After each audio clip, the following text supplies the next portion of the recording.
one more model, and this is Kohlberg's stages of moral development. Now, Kohlberg didn't necessarily have all the answers. Carol Gilligan and others have suggested there's some problem with this. So I'm not suggesting that, but it's a good model in which to sort of, as an organizer, to see where we are and to sort of identify where students are. Those of you, again, not familiar or who have forgotten the concepts, maybe let's start with punishment, which he says is your lowest form of, or your lowest stage of moral development. And the reason people respond to punishment is they don't want to be hurt. They don't want whatever's going to happen to them to happen, so they say, okay, I'll do it, or I'll fall in line, or whatever. The second stage, he says, is what's in it for me, or are there any rewards? Now, you've all heard of rewards and punishments. That's your Skinner, that's your operant conditioning, that's your behaviors model. The rewards and punishment. That, he says, is the lowest form, lowest two stages of moral development. Now, most kids are bussed into us at stages 1 and 2. And they're going to ask us, what's in it for me? Or what happens if I do that? We have it all laid out. It's the recipe approach that most schools use for that. Now, stage 3, he says, is the good boy, good girl. Kids have learned to be a good kid. And they will hope you get those in their classroom because they have a fairly good self-esteem and they're asked to do something and they do it. And it's nice to have what we call good kids in the classroom that they have. Now, how do you control these kids? Guilt trips. Have we ever used guilt trips? Hoping kids are at stage 3. Now, a good boy wouldn't do anything like that. Well, good girls do this. Remember how we use this all the time? Hoping then that they will fall in line. What's interesting with Kohlberg's research is that his research shows that if you have a teacher threatening a student with punishment, stage 1, and the student is at stage 3, the good boy, good girl stage, they lose respect for the teacher. Because the teacher is at a lower level of moral development than the student is. So if only teachers knew that, that what we're doing many times is making it worse by threatening or working with students at a lower level of development that we have. But that's stage 3. Stage 4 is called the law and order stage, where students recognize we need order in this classroom and we need rules, and I'm willing to go along with these rules with that. Doesn't mean I'm a good boy, good girl. It doesn't mean, it just means that I recognize the need for order. And we always hope we get kids at stages 3 and 4 in there because they sort of do what they say. They get their homework in and all of these kinds of things that we ask them to do.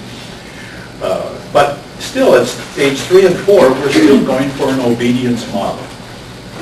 Because you're always playing off of somebody else's rules. You're always playing somebody else's definition of what a good boy, good girl is. Or somebody else's reward. Or somebody else's punishment that you have. You create a codependent relationship through the first 4 stages of Kohlberg's. Not until you get to stage 5, you get to what I will call a responsibility model, where kids learn an intrinsic sense of responsibility, of who they are, and the whole concept of autonomy, or what some call self-efficacy, where kids can feel effective and have control over how they feel, the things that they do, and so forth. And this is stage 5 of Kohlberg. Kohlberg calls this the social contract theory. He says there's a social contract between each individual and the other members of the group, and all the members of the group toward each individual within that group. And so you have that social contract. He calls this also the constitutional stage. And this is what we're going to do for 3 days, is to flesh out stage 5 of Kohlberg. Can you create a classroom environment? Can you create a team environment in which you can be at stage 5 of moral development? Past punishment, past rewards, past good boy, good girl, past rules for rules' sake, so we're all together here, into where kids start thinking for themselves, a sense of responsibility for self and for others. Now, to get to stage 5, we're going to have a language to get there.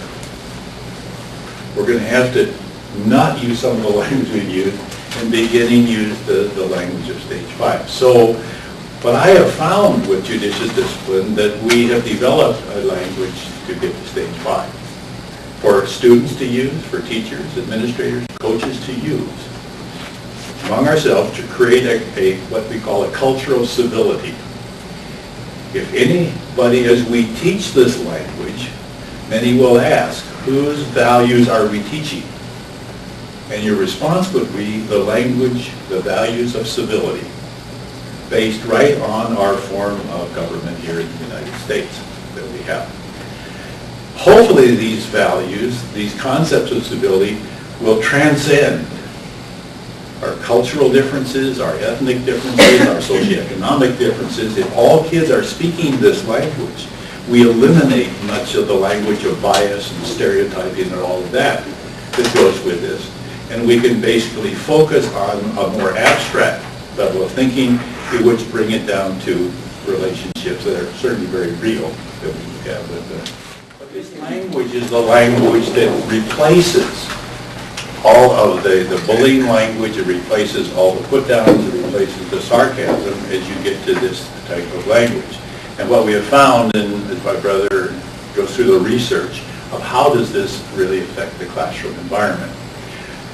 We're now back to how do we create a classroom environment so all students, regardless of their backgrounds, regardless of their socioeconomic class, feel that they have permanent value within the classroom. I go back to Dreiker's, that concept that we've always, And then I've taught ed psych for about 12 years, so I've been through all the psychologies, I've been through all the learning theories, I've been, term after term, I've been teaching this with this kind of thing, and I'm trying to bring a lot of this together. What kinds can we fit into what we will call a cognitive model? Now, if you're wondering where are we trying to move this week, we're trying to move from what we'll call a behaviors model to a cognitive model, a thinking model. In the sense of a reacting model, your stimulus response theory.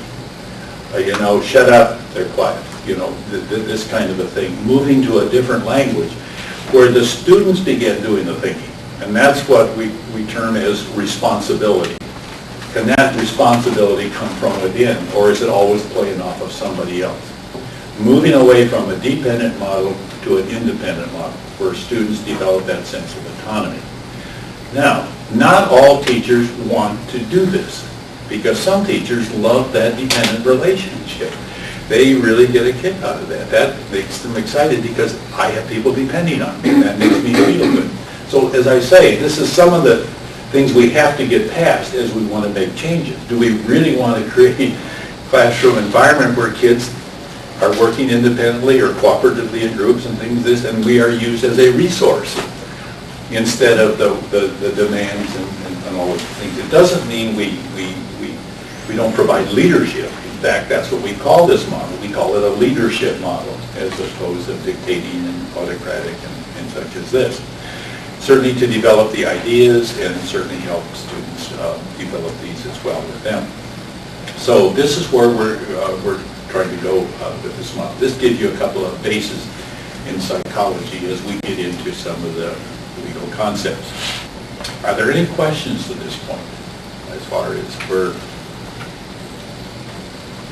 So can a child go from level 1 being the lowest to a level 5 in a fairly easy?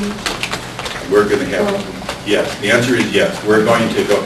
Now, this does not work well with psychopaths.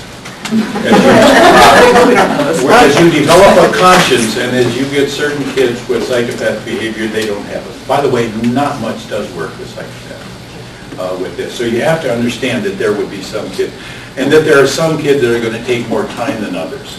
Most of it comes with trust. And the teachers that are successful with this are the teachers who are able to trust with this. And some have a lot of difficulty, and they would then have a lot of difficulty with this model, because if you don't trust somebody, you tend not to allow them the experiences in which they will learn these intrinsic sense of responsibilities. You want to do everything. You want to control.